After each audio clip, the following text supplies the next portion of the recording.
12ஆம் வகுப்பில் பொருளாதாரம் புத்தகத்தில் நிதி பொருளியல் அப்படின்னு சொல்லிட்டு ஒரு பாடம் இருக்குது. அந்த பாடத்தை தான் நம்ம இந்த வீடியோவில் பார்க்க போகிறோம். குறிப்பாக அந்த பாடத்தில் இருக்கிற ஹைலைட்டான பாயிண்ட்ஸை பார்க்க போகிறோம்.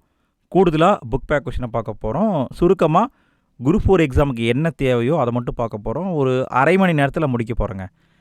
குறிப்பாக இந்த பாடத்தையெல்லாம் நீங்கள் படிச்சிருப்பீங்களா அப்படின்னு கேட்டால் கண்டிப்பாக கிடையாது. ஏன்னா இருக்கிற குறைவான நாட்களில் இந்த பாடத்தை உங்களால் படிக்கவும் முடியாது, படிச்சிருக்க வாய்ப்பும் இல்லை. ஸோ நான் சொல்கிற இந்த கண்டென்ட்டை நீங்கள் ஒரு ½ hour தான் ஆகும். நீங்கள் இந்த வீடியோவை ஒரு 2-3 முறை நீங்கள் போட்டு கேட்டிங்கனாவே உங்களுக்கு எல்லா டேட்டாவுமே மனசில் பதிஞ்சிரும். அந்தளவுக்கு சுருக்கமாக தான் சொல்லியிருக்கோம். அதனால் நீங்கள் முழுமையாக கேட்டுருங்க, ஸ்கிப் பண்ணாதீங்க. அதே மாதிரி ஒரு சின்ன ரெக்வஸ்ட்டு, நீங்கள் இந்த வீடியோவை முழுமையாக பார்த்துட்டு வீடியோ எப்படி இருந்தது அப்படிங்கிற ஃபீட்பேக்கை மறக்காமல் கமெண்ட் பாக்ஸில் போட்டு விடுங்க. அடுத்து எந்த வீடியோ உங்களுக்கு தேவை அப்படிங்கிறத பற்றியும் நீங்கள் கமெண்ட்டில் போட்டு விடுங்க. வீடியோவுக்கும் அப்படியே மறக்காமல் ஒரு லைக்கை தட்டி விட்டுருங்க, சரிங்களா? அதாவது வீடியோவை பார்த்துட்டு நல்லா இருந்தால் நீங்கள் இதெல்லாம் பண்ணுங்கள். சரி, நம்ம இப்போ பாடத்துக்குள்ளே போகலாம். இந்த பாடத்தில் நம்ம பொதுவாக என்ன பேசுகிறாங்க அப்படின்னா பட்ஜெட்டை பற்றி தான் அங்கே பேசுகிறாங்க. அதை சுற்றி தான் இந்த பாடமே இருக்குது. முதல்ல பேசுகிற விஷயம் என்ன அப்படின்னா பொது நிதி அப்படிங்கிறத பற்றி சொல்கிறாங்க. பொது நிதினா என்னங்க? பொது நிதினா அரசாங்கம் பணத்தை பயன்படுத்துது இல்லையா? ஸோ அரசாங்கம் பணத்தை எப்படி பயன்படுத்துது அப்படிங்கிறத பற்றி படிக்கிறது தான் பொது நிதி. இந்த பொது நிதி அப்படிங்கிறத நிதி பொருளியல் அப்படின்னும் சொல்லுவாங்க. இந்த பொது நிதி அப்படிங்கிற வார்த்தை எப்படி வந்திருக்கு அப்படின்னா, கிரேக்க மொழியில் பிசிக்கல் அப்படின்னு ஒரு வார்த்தை இருக்குது. அந்த வார்த்தைக்கு அர்த்தம் என்ன அப்படின்னா கூடை அப்படின்னு அர்த்தம் இருக்குது, இல்லைன்னா பொதுவான பையன் கூட வச்சுக்கலாம். ஸோ அந்த வார்த்தையிலிருந்து தான் பொது நிதி அப்படிங்கிற வார்த்தை வந்திருக்கு. பொது நிதியை பற்றி நிறைய அறிஞர்கள் சொல்லியிருக்காங்க. பொது நிதினா என்ன அப்படின்னு சொல்லிட்டு அவங்கவுங்க வரையறை பண்ணியிருக்காங்க. இந்த வரையறையை கொடுத்து கூட கேட்கலாம். ஸோ நம்ம ஜஸ்ட்டு என்ன சொல்லியிருக்காங்க, யார் சொல்லியிருக்காங்கிறத மட்டும் பார்ப்போம். முதல்ல பார்க்குறது டால்டன் என்ன சொல்கிறாரு அப்படின்னா, பொது நிதி என்பது அரசுக்கும் பொருளியலுக்கும் இடையே எல்லை கோடாக இருக்குது. அதாவது அரசியலுக்கும் பொருளியலுக்கும் பார்டராக இருக்கிறதே என்னன்னா பொது நிதி தான். அதாவது பொது அதிகார அமைப்புடைய வரவு செலவை பற்றி படிக்கிறது. அதாவது வரவு எவ்வளவு செலவுங்கிறத பற்றி படிக்கிறது. அது எப்படி ஒன்றை ஒன்று சரி செய்து கொள்ளுது அப்படிங்கிறத பற்றி படிக்கிறது தான் பொது நிதி அப்படின்னு சொல்லிட்டு டால்டன் அப்படிங்கிறவர் சொல்லியிருக்காரு.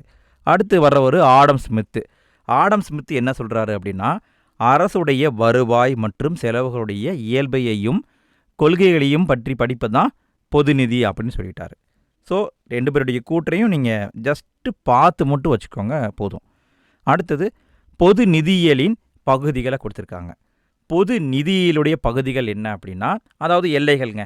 இந்த பொது நிதினா அதுக்குள்ளே என்னென்ன கவர் ஆகுது அப்படின்னு பார்த்தா, பொது வருவாய், அதாவது கவர்மெண்ட்டுக்கு வர்ற இன்கம்மு. பொது செலவு, கவர்மெண்ட்டு என்ன செலவு பண்ணுது. அடுத்து பொது கடன், காசு பத்தலை அப்போ என்ன பண்ணுவாங்க, கடன் வாங்குவாங்க, அந்த கடனை பற்றியும் சொல்லுது.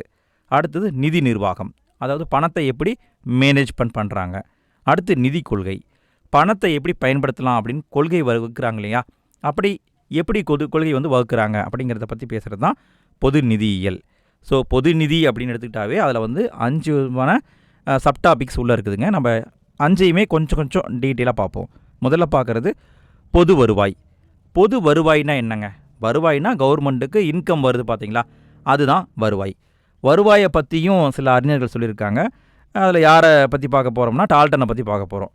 டால்டன் என்ன சொல்கிறாருன்னா, பொது வருவாய்னா என்ன அப்படின்னா, அரசுக்கு வரக்கூடிய அனைத்து வருவாய் மற்றும் கடன், கவர்மெண்ட்டுக்கு வர்ற இன்கம் ப்ளஸ் கவர்மெண்ட் வாங்குகிற கடன், இந்த ரெண்டும் சேர்ந்தது தான் பொது வருவாய் அப்படின்னு சொல்லிட்டு டால்டன் அப்படிங்கிறவர் சொல்கிறாரு. இந்த பொது வருவாயுடைய வழிகள் என்ன அப்படின்னு பார்த்தா, அதாவது கவர்மெண்ட்டுக்கு எப்படி இன்கம் வருது அப்படின்னு பார்த்தா 2 டைப்பில் வருதுங்க. ஒன்று வரி வருவாய், இன்னொன்று வரி சாராத வருவாய். இந்த 2ஐயும் கொஞ்சம் டீட்டெயிலாக பார்க்கலாம். வரி வருவாய்னா என்னங்க? அதாவது கவர்மெண்ட்டு குடிமக்கள் மீது வரியை விதிக்கும். அதை கட்டாயமாக குடிமக்கள் கட்டி தான் ஆகணும். நம்ம எல்லாருமே என்ன பண்ணுறோம், டேக்ஸ் கட்டிட்டு தான் இருக்கோம்ல. அப்படி கட்டாயமாக கட்டுறது தான் வரி வருவாய். வரி அல்லாத வருவாய்னா நம்ம கட்டாயமாக கட்ட வேண்டிய அவசியம் கிடையாது. பட் அந்த நிதி நமக்கு தேவைன்னா நம்ம கட்டாயமாக கட்டி தான் ஆகணும். ஸோ இதை பற்றி நம்ம கொஞ்சம் டீட்டெயிலாக பார்க்கலாம். இந்த வரி வருவாயை பற்றி 2 அறிஞர்கள் சொல்லியிருக்காங்க. அந்த கூற்றுகளை ஜஸ்ட்டு வாட்சி பார்த்துக்குவோம். முதல்ல வரவர் யார் அப்படின்னா அனட்டோல் முராட் அப்படிங்கிற ஒரு அறிஞர். இவர் என்ன சொல்கிறாரு அப்படின்னா, வரி வருவாய்னா என்னன்னா ஒரு நபர் அல்லது ஒரு நிறுவனம் அரசிடமிருந்து எந்த ஒரு நன்மையையும் எதிர்பார்க்காமல், அதாவது எந்த விதமான எதிர்பார்ப்பும் இல்லாமல் கவர்மெண்ட்டுக்கு கட்டாயமாக செலுத்துறது தான் வரி அப்படின்னு சொல்லிட்டு அனட்டோல் மொராட்டுங்கிறவர் சொல்லிட்டாரு. அடுத்து டால்டன் என்ன சொல்கிறாருன்னா, வரி என்பது பொது அதிகார அமைப்பினால் விதிக்கப்பட்டதை செலுத்த வேண்டிய கட்டாய பங்களிப்பு அப்படின்னு சொல்லிட்டாரு. ஸோ 2 பேரும் சொன்னதை மட்டும் ஜஸ்ட்டு மைண்டில் வச்சுக்கோங்க, இது போதும். அடுத்தது சில வரி வருவாய் மூலங்கள். அதாவது கவர்மெண்ட்டு எல்லார் மேலேயும் வரி போடும்.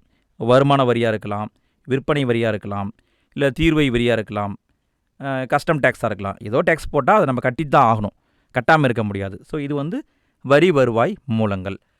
அதுவே வரி சாராத வருவாய் அப்படின்னா கவர்மெண்ட்டு வந்து வரி போடாது, பட் கவர்மெண்ட்டுக்கு நம்ம வேறு வழியில் வந்து டேக்ஸ் கட்டணும். டேக்ஸ்னால் அதாவது வரியை கட்டணும். அதுதான் வந்து வரி சாராத வருவாய் அப்படின்னு சொல்கிறாங்க.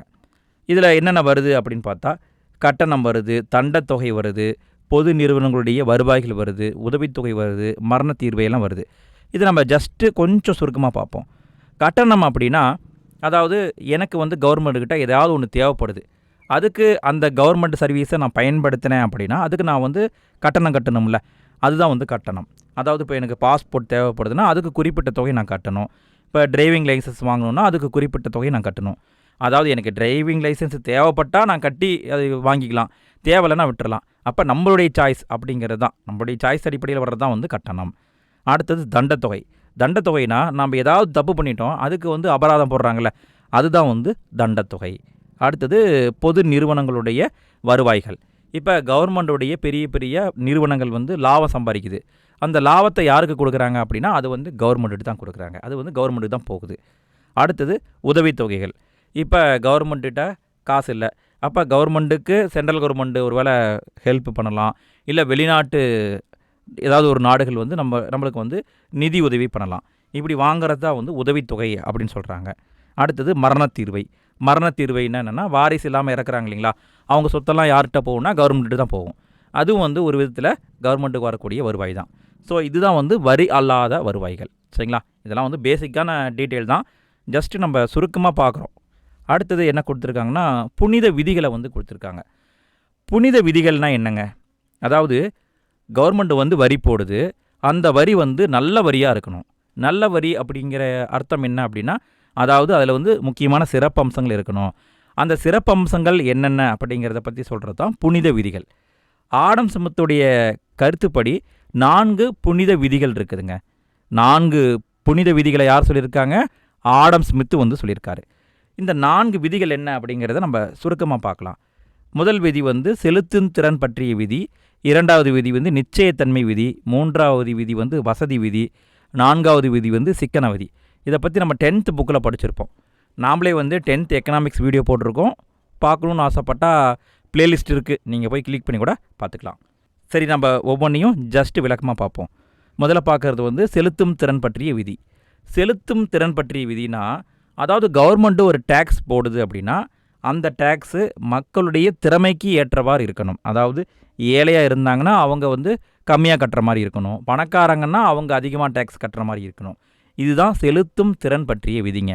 அடுத்தது நிச்சயத்தன்மை விதினா, ஒரு கவர்மெண்ட் டேக்ஸை வந்து நிர்ணயம் பண்ணுறாங்கன்னா அந்த டேக்ஸை வந்து அடிக்கடி மாற்றக்கூடாது. அதே மாதிரி ஒரு குறிப்பிட்ட கால இடைவெளியில் அதை வசூல் பண்ணுற மாதிரி இருக்கணும். அதாவது காலமும் ஸ்டாண்டர்டாக இருக்கணும், வரி விகிதமும் ஸ்டாண்டர்டாக இருக்கணும். அப்படிங்கிறது தான் வந்து நிச்சயத்தன்மை விதி. அடுத்தது வந்து வசதி விதினா, அதாவது வரி செலுத்துகிறாங்க பார்த்தீங்களா, அவங்களுக்கு கஷ்டத்தை கொடுக்கக்கூடாது, அவங்களுக்கு ஃப்ளெக்சிபிளாக இருக்கணும், அதுதான் வந்து வசதி விதி. அடுத்தது சிக்கன விதினா, அதாவது ஒரு வரியை வந்து நம்ம போட்டு வசூல் பண்ணும் பொழுது ஏற்படும் செலவு வந்து குறைவாக இருக்கணும். சரிங்களா, அதாவது வரியை வசூல் பண்ணும்போது அதிகமான செலவை உண்டாக்காமல் குறைவான செலவில் வரியை வசூல் பண்ணுறது தான் வந்து சிக்கன விதி அப்படின்னு சொல்கிறாங்க. சரிங்களா, அடுத்து வந்து என்ன கொடுத்துருக்காங்க அப்படின்னா, வரிகளின் வகைகளை கொடுத்துருக்காங்க. வரிகளை பொதுவாக 2 வகையாக பிரிக்கலாங்க. ஒன்று நேர்முக வரி, இன்னொன்று மறைமுக வரி. இந்த 2ஐயும் நம்ம 10th புக்கில் படிச்சிருப்போம். ஸோ இங்கே வந்து நம்ம இன்னும் தெளிவாக படிக்க வேண்டிய அவசியம் இல்லை, இங்கே சுருக்கமாக மட்டும் பார்ப்போம். இந்த மறைமுக வரியில் வரக்கூடிய முக்கியமான வரி என்ன அப்படின்னா, சரக்கு மற்றும் சேவை வரி, அதாவது ஜிஎஸ்டி வரிங்க. இந்த வரி தான் டிஎன்பிஎஸ்சி சிலபஸில் இருக்கிற முக்கியமான டாபிக். ஸோ இதை மட்டும் நம்ம உன்னிப்பாக கவனித்தா போதும். சரக்கு மற்றும் சேவை வரி வந்து நாடு முழுமைக்கும் ஒரே மாதிரியான மறைமுக வரி ஆகும். ஸோ ஒரே மறைமுக வரி இப்போ இருக்கிறது எதுனா ஜிஎஸ்டி தான் இருக்குது. இந்த ஜிஎஸ்டி பாராளுமன்றத்தில் எப்போ சட்டமாக நிறைவேற்றப்பட்டது அப்படின்னா மார்ச் 29, 2017 வந்து நிறைவேற்றம் பண்ணியிருக்காங்க. நல்லா பாருங்கள், பாராளுமன்றத்தில் சட்டம் எப்போ நிறைவேற்றப்பட்டதுன்னா மார்ச் 29, 2017. அதுவே இந்த சட்டம் எப்போ நடைமுறைக்கு வந்தது அப்படின்னா ஜூலை 1, 2017 நடைமுறைக்கு வந்தது. இந்த ஜிஎஸ்டியுடைய உள்ளடக்கம் என்ன அப்படின்னு பார்த்தா ஜிஎஸ்டியில் 3 கேட்டகரி இருக்குதுங்க. ஒன்று சிஜிஎஸ்டி, எஸ்ஜிஎஸ்டி, ஐஜிஎஸ்டி அப்படிங்கிறது இருக்குது. ஸோ 3 விதமான உள்ளடக்கங்கள் இருக்குதுங்க. அடுத்து என்ன கொடுத்துருக்காங்கன்னா ஜிஎஸ்டியுடைய நன்மைகளை கொடுத்துருக்காங்க. ஜிஎஸ்டி வந்த பிறகு என்ன நடந்திருக்கு அப்படின்னா அடித்தள விளைவு வந்து நீக்கப்பட்டிருக்கு. அடுக்கு விளைவு அப்படின்னு சொல்லுவாங்க. அதாவது நிறைய டேக்ஸ் இருந்தது, அந்த நிறைய டேக்ஸை வந்து ஒன்றா கன்வெர்ட் பண்ணி இப்போ ஜிஎஸ்டியாக மாற்றிட்டாங்க. ஸோ நிறைய டேக்ஸ் இப்போ இல்லை, இப்போ வந்து ஒரே ஒரு டேக்ஸ் தான் இருக்குது. குறிப்பாக பொருளுக்கான செலவு வந்து குறைஞ்சிருக்கு அப்படின்னு சொல்கிறாங்க. அடுத்தது ஜிஎஸ்டி வர்றதுக்கு முன்னால் என்ன இருந்ததுன்னா வேட் இருந்தது. வேட் என்பது மதிப்பு கூட்டப்பட்ட வரி. இந்த வேட்டை பொறுத்த வரைக்கும் என்ன அப்படின்னா அடித்தள விளைவு இல்லாத பலமுனை வரி. அடுத்து என்ன கொடுத்துருக்காங்கன்னா நேர்முக வரிக்கும் மறைமுக வரிக்கும் என்ன வேறுபாடு அப்படிங்கிறத கொடுத்துருக்காங்க. நேர்முக வரியில் வந்து ஒருத்தர் மேலே டேக்ஸ் போடுறோன்னா அவர் தான் கட்டணும். மறைமுக வரியில் வந்து டேக்ஸ் வந்து ஒருத்தர் மேலே போட்டாலும் அந்த டேக்ஸை வந்து இன்னொருத்தருக்கு மாற்றிக்கலாம். சரிங்களா, டேக்ஸை மாற்றிக்கலாம். குறிப்பாக நேர்முக வரி அப்படிங்கிறது வளர் வீதமாக இருக்கும், மறைமுக வரி என்பது தேய் வீதமாக இருக்கும். அடுத்தது வேறு என்ன கொடுத்துருக்காங்கன்னா இதை தெரிஞ்சுக்கிட்டால் போதும், வேறு ஒன்றும் தேவை கிடையாதுங்க. அடுத்து நம்ம பார்க்குறது என்ன அப்படின்னா பொதுக்கடன். பொதுக்கடனுக்கு முன்னாடி நம்ம இது வரைக்கும் என்ன பார்த்துருக்கோம், பொது வருவாயை பார்த்துருக்கோம். பொது செலவை பார்க்கணும், பட்டு புக்கில் வந்து கண்டென்ட் இல்லைங்க. பொது செலவுன்னா என்னங்க, கவர்மெண்ட்டுக்கு வர்ற வருவாயில் கவர்மெண்ட்டு வந்து ஏதாவது திட்டம் போட்டு செலவு பண்ணுது, அதான் வந்து பொது செலவு. அடுத்து பார்க்குறது பொதுக்கடன். பொதுக்கடன்னா என்னங்க, கவர்மெண்ட்டுக்கு பணம் பத்தலை, அப்போ கவர்மெண்ட் என்ன பண்ணுறாங்க, ஏதோ ஒரு பக்கம் கடன் வாங்குறாங்க, அப்படி வாங்குறது தான் பொதுக்கடன். பொதுக்கடனை பற்றி 2 அறிஞர்கள் சொல்லியிருக்காங்க. அந்த கூற்றை மட்டும் ஜஸ்ட்டு தெரிஞ்சு வச்சுக்கோங்க, டீப்பாக படிக்க வேண்டிய அவசியம் இல்லை. முதல்ல பார்க்குற ஒரு பிலிப் இ டெய்லர். இவர் என்ன சொல்கிறாருன்னா கடன் என்பது அரசு கருவூலத்தால் கடன் வழங்கியவர்களுக்கு வட்டியும் அசலும் கொடுப்பதற்கான உத்தரவாதம் ஆகும். கடனை கொடுத்தாங்க பார்த்தீங்களா, அவங்களுக்கு கவர்மெண்ட் கொடுக்குற உத்தரவாதம். நடப்பு நிதி பற்றாக்குறையை சரி செய்ய திரட்டப்படும் நிதி தான் கடன் அப்படின்னு சொல்கிறாரு. அதுவே கார்ல் எஸ் ஜோப் அப்படிங்கிறவர் என்ன சொல்கிறாருன்னா பொதுக்கடன் என்பது நிதிக்கருவிகள் வழியாக அரசானது தனியார் துறை மற்றும் நிறுவனங்களிலிருந்து பெறும் கடன் தான். ஸோ கடனை வந்து கவர்மெண்ட்டு இப்படி வாங்குது, அதை வச்சு என்ன பண்ணுது, தனியார் துறையை தூண்டி விடுது, மனித வளங்களை மேம்படுத்துது, உண்மையான வளங்களை பெருக்குது அப்படின்னு சொல்கிறாரு. ஸோ ஜஸ்ட்டு என்ன சொன்னாங்க அப்படிங்கிறத மட்டும் தெரிஞ்சு வச்சுக்கோங்க போதும். அடுத்தது வரவு செலவு திட்டத்தை பார்க்குறோம். வரவு செலவு திட்டம்னா கவர்மெண்ட்டுக்கு பணம் வருது, பணம் போகுது. வரதையும் போகிறதையும் வந்து எப்படி வேணால் செலவு பண்ணிக்கலாமான்னா செலவு பண்ண முடியாது. அதுக்கு வந்து நம்ம பட்ஜெட் போட்டு தான் செலவு பண்ணணும். அதுதான் வந்து வரவு செலவு திட்டம். பட்ஜெட் அப்படின்னு சொல்லுவாங்க. இந்த பட்ஜெட் அப்படிங்கிற வார்த்தை வந்து பௌஜெட் அப்படிங்கிற பிரெஞ்சு வார்த்தையிலேருந்து வந்திருக்கு. இதன் பொருள் சிறிய தோல்பை. இதன் பொருள் வந்து நல்லா பார்த்துக்கோங்க, சிறிய தோல்பை. குறிப்பாக பட்ஜெட்டை பற்றியும் 2 அறிஞர்கள் சொல்லியிருக்காங்க. இந்த எக்கனாமிக்கை படிக்க ஆரம்பித்தோம்னா ஆளாளுக்கு ஏதோ ஒன்று சொல்லி வச்சுட்டு போயிடுவாங்க. நம்ம படிக்கிறவனுக்கு தான் ரொம்ப கஷ்டமாக இருக்கும். பட் என்ன சொல்கிறாங்க அப்படிங்கிறத தெரிஞ்சு வச்சுக்கோங்க. முதல்ல பார்க்குற ஒரு ரேனி ஸ்டோன். இவர் என்ன சொல்கிறாருன்னா முதல் நிலையிலான ஏற்றுக்கொள்ளப்பட்ட பொது வருவாய் மற்றும் செலவு திட்டத்தை உள்ளடக்கிய ஆவணம்தான் பட்ஜெட் அப்படின்னு சொல்கிறாரு. அதாவது பொது வருவாய் செலவு இதை உள்ளடக்கிய ஆவணம் அப்படின்னு சொல்லிட்டாரு. அடுத்து பார்க்குற ஒரு பாஸ்டபிள் என்ன சொல்கிறாருன்னா வரவு செலவு திட்டமானது குறிப்பிட்ட காலத்தின் நிதி ஏற்பாடுகளை வெளிப்படுத்துகிறது. இது வழக்கமான ஒப்புதலோடு சட்டமன்றத்தில் ஒப்புதலுக்காக சமர்ப்பிக்கப்படுது அப்படின்னு சொல்லிட்டாரு. ஸோ யார் சொன்னாங்கங்கிறத ஜஸ்ட்டு தெரிஞ்சு மட்டும் வச்சுக்கோங்க. அடுத்து பார்க்குறது விதி. 2 விதிகள் இருக்குதுங்க. விதி 112, விதி 202.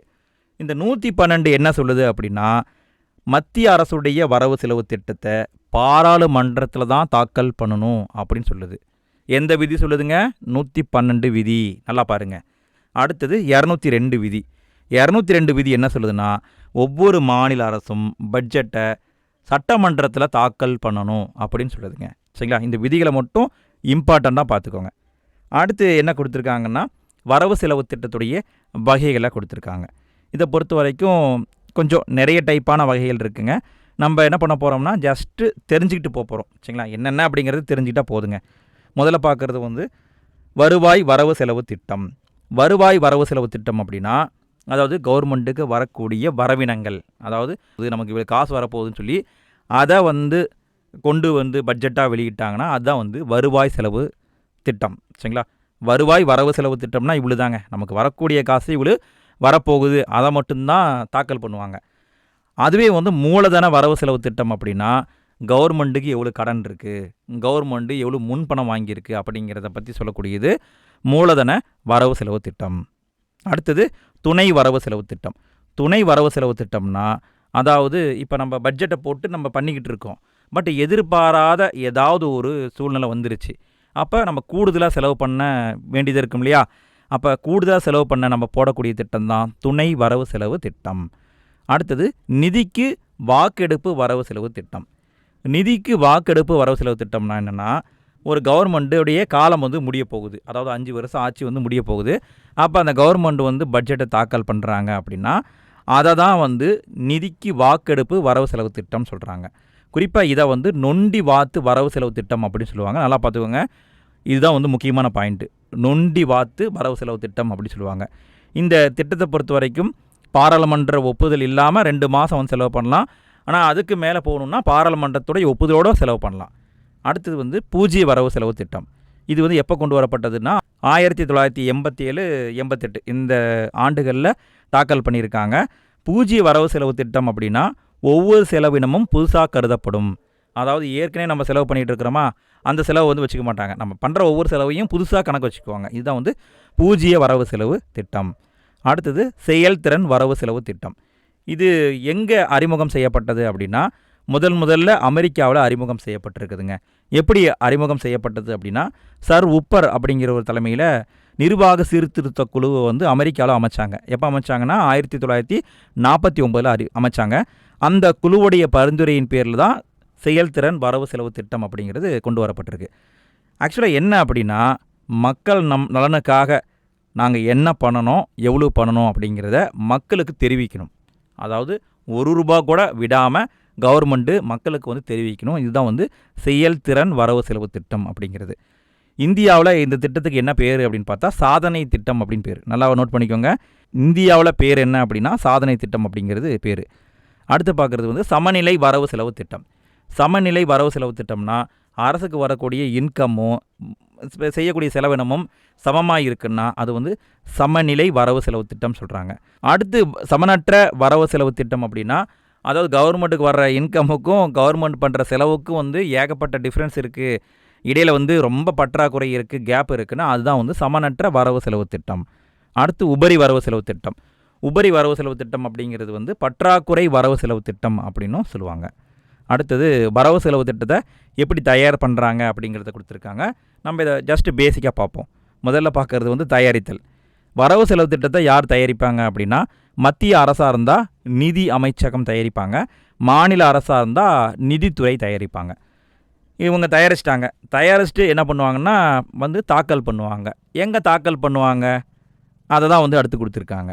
அதாவது மத்திய அரசாக இருந்தால் நிதி அமைச்சர் தாக்கல் பண்ணுவார், மாநில அரசாக இருந்தால் இங்கேயும் வந்து நிதி அமைச்சர் தான் தாக்கல் பண்ணுவார். குறிப்பாக மத்திய அரசை பொறுத்த வரைக்கும் என்ன பண்ணுவாங்கன்னா ஒவ்வொரு புதிய நிதி ஆண்டு துவங்கும் முதல் நாள், அதாவது ஃபைனான்சியல் இயர் வந்து ஸ்டார்ட் ஆகும்போது ஃபஸ்ட்டு டேயில் வந்து பாராளுமன்றத்தில் நிதியமைச்சர் வந்து தாக்கல் பண்ணுவார். குறிப்பாக எங்கே தாக்கல் பண்ணணும் அப்படின்னா அரசியலமைப்பு சட்டப்படி பண மசோதாவாக இருந்தால் அதை வந்து கீழ் சபையில் மட்டும்தான் தாக்கல் செய்ய வேண்டும். அதாவது மக்களவையில் தான் தாக்கல் பண்ணணும். இது வந்து மத்திய பட்ஜெட்டாக இருந்தால். அதுவே மாநில பட்ஜெட்டாக இருந்தால் மாநில சட்டமன்றத்தில் தாக்கல் செஞ்சால் போதும். அடுத்தது இப்போ தாக்கல் பண்ணிட்டாங்க, அதாவது பட்ஜெட்டை தயார் பண்ணாங்க, தாக்கல் பண்ணிட்டாங்க. இப்போ அந்த பட்ஜெட்டுக்கு வந்து கவர்மெண்ட் வந்து ஒப்புதல் கொடுத்துட்டாங்க, அதாவது பார்லமெண்டம் ஒப்புதல் கொடுத்துருச்சு. அதை எப்படி செயல்படுத்தணும் அப்படின்னா அதுக்கு 3 விதமாக இருக்குதுங்க. அதாவது 3 வழிமுறைகளில் அரசு கணக்குகள் வந்து பராமரிக்கப்பட்டு வருது. அதாவது செலவினங்களை எப்படி பண்ணுறாங்க அப்படிங்கிறத 3 வழியில் கவர்மெண்ட்டு பண்ணுறாங்க. ஒன்று தொகுப்பு நிதி, இன்னொன்று அவசர நிதி, இன்னொன்று பொது கணக்கு. இந்த 3 அக்கௌண்ட் வழியாக தான் கவர்மெண்ட்டு பணத்தை செலவு பண்ணுது. சரிங்களா? அடுத்து வந்து கவர்மெண்ட்டு பணத்தை சரியாக செலவு பண்ணுதா அப்படிங்கிறத கண்காணிக்க பாராளுமன்றத்தில் குழுக்கள் அமைக்கப்பட்டிருக்கு. அதாவது இவங்க பணத்தை சரியாக தான் செலவு பண்ணாங்களா, இல்லை எக்ஸ்ட்ரா செலவு பண்ணியிருக்காங்களா அப்படிங்கிறத கண்காணிக்க குழு அமைச்சிருக்காங்க. என்னென்ன குழு அப்படின்னா, பொது கணக்கு குழு இருக்குது, மதிப்பீட்டு குழுன்னு இருக்குது. சரிங்களா? இது வந்து கண்காணிக்கிற வேலையை பார்க்கும். அடுத்தது வரவு செலவு திட்ட பற்றாக்குறைகள். பற்றாக்குறைனா அதாவது நம்ம வரவு செலவு திட்டத்தை தயாரிச்சுக்கிட்டு இருக்கோம், பட் அதில் வந்து பற்றாக்குறையாக இருக்குது. அப்படி என்னென்ன பற்றாக்குறை வரும் அப்படின்னா, இந்திய அரசுடைய வரவு செலவு திட்டத்தில் 4 வகையான பற்றாக்குறை இருக்குதுங்க. என்னென்ன அப்படின்னு பார்த்தா, வருவாய் பற்றாக்குறை, வரவு செலவு திட்ட பற்றாக்குறை, நிதி பற்றாக்குறை, முதன்மை பற்றாக்குறை, இந்த 4 இருக்குதுங்க. அடுத்தது நிதி அதிகாரங்கள். நிதி அதிகாரங்களை பொறுத்த வரைக்கும் 3 பட்டியல் இருக்குது. இந்த 3 பட்டியல்களையும் நம்ம 11th புக்கில் டீட்டெயிலாக படிச்சிருப்போம். நாமளே வந்து 11th எக்கனாமிக்ஸ் வீடியோ போட்டிருக்கோம். 11th எக்கனாமிக்ஸில் குரூப் 4க்கு ஒரு 6 பாடத்தை படித்தா போதும். அந்த 6 பாடத்தையும் நம்ம வீடியோவை போட்டாச்சு. பார்க்கலைன்னா எண்டு ஸ்க்ரீனில் நான் கொடுக்குறேன், நீங்கள் முடிஞ்சால் கிளிக் பண்ணி பார்த்துக்கோங்க. சரி, நம்ம 3 பட்டியலையும் இப்போ பார்ப்போம். என்ன பட்டியல் இருக்குது? மத்திய பட்டியல், இதில் 100 துறைகள் இருக்குது. மாநில பட்டியல், இதில் 61 துறைகள் இருக்குது. பொது பட்டியல், இதில் வந்து 52 துறைகள் இருக்குது. அடுத்தது மத்திய மாநில அரசுடைய வருமான வழிகள். அதாவது மத்திய அரசுக்கும் மாநில அரசுக்கும் எப்படி வருமானம் வருது அப்படின்னா, ஒரு 5 வழியில் வருதுங்க. என்னென்ன வழியில் வருது அப்படிங்கிறத பார்ப்போம்.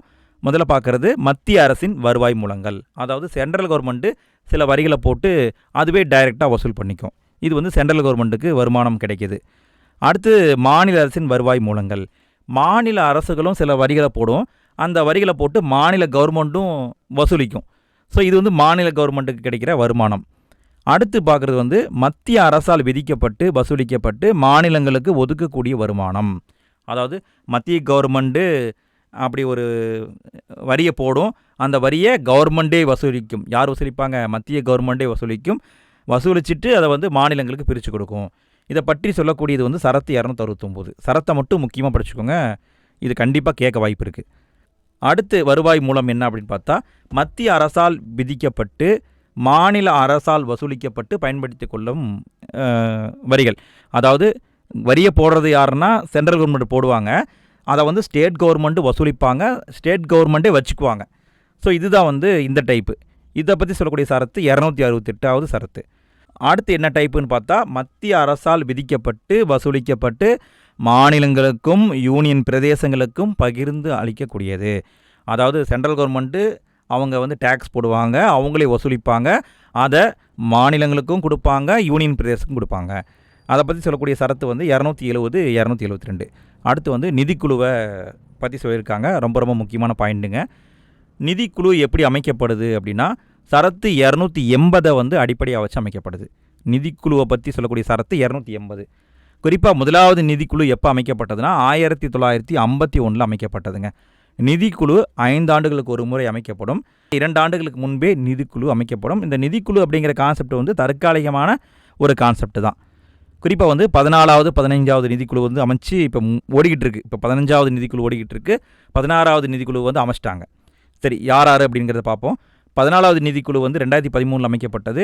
இதன் பரிந்துரைகள் ஏப்ரல் 1, 2005 முதல் மார்ச் 2020 வரைக்கும் ஓடிக்கிட்டு இருந்தது. அடுத்து 15வது நிதிக்குழு, இது வந்து நவம்பர் 2017 அமைக்கப்பட்டது. இதன் பரிந்துரைகள் ஏப்ரல் 1, 2020 முதல் இப்போ 2025 வரைக்கும் வரும். இப்போ வந்து 16வது நிதிக்குழு வந்து அமைக்கப்பட்டிருக்கு. அதன் தலைவர் யார் அப்படிங்கிறத தெரிஞ்சால் மறக்காமல் கமெண்ட்டில் போட்டு விடுங்க. சரி, இப்போ இங்கே அந்த பாக்ஸ் கொடுத்துருக்காங்க இல்லையா, இதை மட்டும் பார்த்துக்கோங்க. குறிப்பாக இந்த பாக்ஸை பேஸ் பண்ணி கண்டிப்பாக கேட்க வாய்ப்பு இருக்குதுங்க. முதலாவது நிதிக்குழு 1951 அமைக்கப்பட்டது. இதன் தலைவர் கேசி நியோகி. செயல்படும் காலம் 1952 to 57. நீங்கள் முடிஞ்சால் வந்து வரிசையாக படித்து வச்சுக்கோங்க. ஆனால் இப்போ இருக்கிற சுச்சுவேஷனில் இதெல்லாம் படிக்கிறது கஷ்டம்தான். நீங்கள் என்ன பண்ணுறீங்கன்னா 1, 15, இப்போ அமைக்கப்பட்டிருக்கிற 16, இதை மட்டும் டீட்டெயிலாக தெரிஞ்சு வச்சுக்கோங்க. 15வது நிதிக்குழு 2017 அமைக்கப்பட்டது. இதன் தலைவர் NK சிங்க். 14வது நிதிக்குழுவின் தலைவர் வந்து YV ரெட்டி. சரிங்களா, இதை மட்டும் பார்த்துக்கோங்க. அடுத்தது இந்திய நிதிக்குழுவின் பணிகள். நிதிக்குழு என்னென்ன பண்ணுவாங்க அப்படின்னா, குறிப்பாக வந்து இவங்க 3 முக்கியமான வேலைகளை பார்க்குறாங்க. அதை பற்றி தான் புக்கில் கொடுத்துருக்காங்க. குறிப்பாக சரத்து 280 3 அப்படிங்கிறது நிதிக்குழுவுடைய பணிகளை பற்றி தெளிவாக சொல்லுதுங்க. எந்த சரத்துன்னு பார்த்துக்கோங்க, 280 3. சரி, இந்த நிதிக்குழு என்ன தான் வேலை பார்க்குறாங்க அப்படின்னா, மத்திய அரசுக்கும் மாநில அரசுக்கும் இடையே வந்து வருவாய்களை வந்து ஒதுக்கீடு செய்யக்கூடிய வேலையை பார்க்குதுங்க. அதாவது சென்ட்ரல் கவர்மெண்ட்டுக்கு இவ்வளோ வந்து டேக்ஸை வச்சுக்கலாம், வசூலிக்கிற டேக்ஸில் சென்ட்ரல் கவர்மெண்ட்டுக்கு இவ்வளோ, ஸ்டேட் கவர்மெண்ட்டுக்கு இவ்வளோ அப்படிங்கிறத பிரித்து கொடுக்குறதே வந்து நிதிக்குழு தான். அடுத்து என்ன கொடுத்துருக்காங்கன்னா, மத்திய அரசு மாநிலத்துக்கு வழங்க உள்ள அதாவது மானியம், அதாவது கவர்மெண்ட் வந்து மானியம் கொடுப்பாங்க இல்லையா, அப்போ மானியத்தை எவ்வளோ கொடுக்கலாம், அந்த மானியம் பெறுவதற்கு அந்த மாநிலம் வந்து தகுதியாக தான் இருக்கா, கரெக்டாக தான் வந்து இருக்கா அப்படிங்கிறத செக் பண்ணுறது இதோடைய வேலை. அதை பற்றி சொல்லக்கூடிய சரத்து வந்து 275 1. அடுத்து மூன்றாவது என்ன அப்படின்னு பார்த்தோம்னா, அதாவது நல்ல திடமான நிதிநிலையை உருவாக்க குடியரசுத் தலைவருக்கு சில பரிந்துரைகளை நிதி ஆணையம் வந்து கொடுப்பாங்க. என்னென்ன அப்படின்னு பார்த்தா, கடன் நிவாரணம், இயற்கை சீற்ற நிதி, அந்த டைமில் வந்து சில அட்வைசரியை வந்து கொடுப்பாங்க. ஸோ இதுதான் வந்து கொடுத்துருக்காங்க. அடுத்து வந்து உள்ளாட்சி நிதி. உள்ளாட்சி நிதியை பொறுத்த வரைக்கும் இந்தியாவில் 4 விதமான உள்ளாட்சிகள் இருக்குதுங்க. கிராம ஊராட்சி, மாவட்ட வாரியம் அல்லது ஜில்லா அமைப்பு, நகராட்சி, மாநகராட்சி, இந்த 4 கேட்டகரி இருக்குது. இந்த 4லையும் வந்து ஒவ்வொன்றுக்கும் இண்டிவிஜுவலாக வரி போடக்கூடிய அதிகாரம் இருக்குது. அதை பற்றி நம்ம இந்த வீடியோவில் பேசினோம்னா அதே வந்து 2 மணி நேரம் ஆயிரும். ஸோ முக்கியமாக ஒரே ஒரு பாயிண்ட்டை மட்டும் சொல்லிடுறேன். இந்த 4 அமைப்புகளில் தொழில் வரியை விதிக்கக்கூடிய அமைப்பு எது அப்படின்னு பார்த்தா கிராம ஊராட்சி தாங்க. கிராம ஊராட்சி தான் தொழில் வரி, ப்ரொஃபஷனல் டேக்ஸை வந்து போடுவாங்க. இதை மட்டும் நீங்கள் பார்த்துக்கோங்க போதும். முக்கியமான பாயிண்ட்டை பார்த்தாச்சுங்க. அடுத்து புக் பேக் கொஷினை பார்ப்போம். சரியான விடையை தேர்வு செய்க. முதல் கேள்வி, தற்காலிக அரசு எனப்படுவது என்ன அப்படின்னா, தற்காலிக அரசு எனப்படுவது நலம் பேணும் அரசு. அடுத்து இரண்டாவது கேள்வி, கீழ் வருவனவற்றுள் தனியார் நிதியின் பண்புகளில் இல்லாதது எது? தனியார் நிதியின் பண்புகளில் இல்லாதது எதுனா விளம்பரப்படுத்துதல். அடுத்து மூன்றாவது கேள்வி, வரி கீழ்காணும் குணங்களை கொண்டது. என்ன குணங்களை கொண்டது அப்படின்னா, மேலே கூறப்பட்ட அனைத்தையும் கொண்டது. கட்டாயத்தன்மை, பிரதிபலன் கருதாமை, வரி மறுப்பு ஒரு குற்றம். ஸோ இந்த 3ஐயும் கொண்டது தான் வந்து வரி. அடுத்தது நாலாவது கேள்வி, ஆடம் ஸ்மித்தால் கூறப்படாத புனித வரி விதிப்பு விதி எது அப்படின்னா எளிமை விதி. அடுத்து ஐந்தாவது கேள்வி, கீழே உள்ள வாக்கியங்களை கருத்தில் கொண்டு சரியான ஒன்றை அடையாளம் காண்க. சரியானது இப்போ 2 கூற்று கொடுத்துருக்காங்க பாருங்கள். முதல் கூற்று, மாநில பட்டியலிலோ இணைப்பு பட்டியலிலோ குறிப்பிடப்படாத வரியை விதிப்பதற்கு மைய அரசுக்கு தனி உரிமை இல்லை. மைய அரசு எந்த வரியை வேண்டாலும் கொண்டு வரலாம். அப்போ இந்த கூற்று தப்பு. அடுத்து இரண்டாவது கூற்று, அரசியலமைப்பு சில வரிகளை மைய அரசு பட்டியலிலிருந்து மாநில அரசு பட்டியலுக்கு மாற்ற வசதி செய்கிறது. இந்த கூற்று சரி. அப்போ சரியான கூற்று என்பது இரண்டாவது கூற்று தான் சரி. அடுத்தது ஆறாவது கேள்வி, ஜிஎஸ்டி எதற்கு சமம் அப்படின்னா விற்பனை வரி. ஜிஎஸ்டி என்பது என்னது? விற்பனை வரிங்க. அடுத்து ஏழாவது கேள்வி, இந்த நன்மையை நேர்முக வரி கொண்டிருக்கவில்லை. எந்த நன்மையை கொண்டிருக்கவில்லை அப்படின்னா வசதி அப்படிங்கிறது கிடையாதுங்க. நேர்முக வரி அப்படிங்கிறத நம்ம கண்டிப்பாக கட்டி தான் ஆகணும். அதை அவங்க சொல்கிற டைமுக்குள்ளே கட்டி ஆகணும். நம்ம வசதி கட்ட முடியாது. ஸோ வசதி என்பது கிடையாது. அடுத்தது எட்டாவது கேள்வி, கீழ் வருவனவற்றுள் எது நேர்முக வரி? எது நேர்முக வரின்னா வருமான வரி. இதுதான் வந்து நேர்முக வரிங்க. அடுத்து 9வது கேள்வி, கீழே உள்ளவற்றில் எந்த வரி மைய அரசின் பட்டியலில் இல்லை? எந்த வரி இல்லைன்னா வேளாண்மை வருமான வரி இல்லை. அடுத்தது 10வது கேள்வி, அரசின் வருவாய் வரவு கணக்கில் சேராதது எது அப்படின்னா சொத்திலிருந்து கிடைக்கின்ற வாரம். அடுத்தது 11வது கேள்வி, வருவாய் செலவு வருவாய் வரவை விட அதிகமாக இருந்தால், அதாவது செலவு வரவை விட அதிகமாக இருந்தால் வருவாய் பற்றாக்குறை அப்படின்னு சொல்லுவாங்க. அடுத்து 12வது கேள்வி, மொத்த செலவு கடன் அல்லாத மொத்த வருவாயை விட அதிகமாக இருந்தால் நிதி பற்றாக்குறை. அடுத்து 13வது கேள்வி, பற்றாக்குறை நிதியாக்கத்தின் அடிப்படை நோக்கம் என்ன அப்படின்னா பொருளாதார முன்னேற்றம். அடுத்து 14வது கேள்வி, பற்றாக்குறை வரவு செலவு திட்டம் என்பதன் பொருளாவது என்ன அப்படின்னா அரசின் மொத்த செலவு மொத்த வருவாயை விட அதிகம். அடுத்தது 15வது கேள்வி, பொது கடனை திருப்பிச் செலுத்தும் முறை என்ன அப்படின்னா, அதாவது 3 முறையிலையும் செலுத்தலாம். கடனை மாற்றுதல், மூழ்கும் நிதி, பகுதியாக செலுத்துதல். அடுத்து 16வது கேள்வி, பொது கடனை மாற்றுதல் என்பது என்ன? பொது கடனை மாற்றுதல் என்பது என்னன்னா அதிக வட்டி வீதம் கொண்ட கடனை பத்திரங்களுக்கு பதிலாக குறைவான வட்டி வீதம் கொண்ட கடன் பத்திரங்களை கொடுக்கறது தான் வந்து. அடுத்து 17வது கேள்வி, பட்ஜெட் என்ற பதமானது பிரெஞ்சு சொல்லான பௌஜெட் என்பதிலிருந்து பெறப்பட்டது. பொருள் வந்து சிறிய பை. அடுத்து வந்து 18வது கேள்வி, கீழே கொடுக்கப்பட்டவற்றுள் எது இந்தியாவில் பெரிய பற்றாக்குறையாக இருக்கும் அப்படின்னா நிதி பற்றாக்குறை தான் இருக்கும். அடுத்து 19வது கேள்வி, நிதிக்குழு நிர்ணயம் செய்வது எது அப்படின்னா நிதி வளங்களை மாநில அரசுக்கு மாற்றுதல். அடுத்து வந்து 20வது கேள்வி, கீழே கொடுக்கப்பட்டவற்றுள் எது சரியான சொற்றொடர் என்ன கண்டுபிடிக்கவும். 2 கூற்று கொடுத்துருக்காங்க பாருங்கள். ஒரு கூற்று வந்து ஜனாதிபதியால் நிதிக்குழு பணியமர்த்தப்படுகிறது, கரெக்டு தான். 2வது கூற்று ஒரு நிதிக்குழுவின் காலம் 5 ஆண்டுகள், கரெக்டு தான். அப்போ கூற்று 2மே சரிதாங்க. அவ்வளோதாங்க, இந்த பாடத்தை சிறப்பாக முடித்தாச்சு. இந்த பாடம் எப்படி இருந்தது அப்படிங்கிற ஒப்பீனியனை மறக்காமல் கமெண்டில் போட்டு விட்டு போங்கப்பா. இந்த வீடியோ பிடிச்சிருந்தா ஒரு லைக்கை தட்டி விட்டுருங்க. அது மட்டும் இல்லாமல் உங்கள் ஃப்ரெண்ட்ஸ் யாராவது படிச்சுட்டு இருந்தாங்கன்னா அவங்களுக்கும் இந்த வீடியோ ஷேர் பண்ணி விடுங்க. இந்த வீடியோவை நல்லா பயன்படுத்திக்கோங்க. நல்லா படிங்க. All the best. மீண்டும் அடுத்த வீடியோவில் சந்திக்கலாம். நன்றி.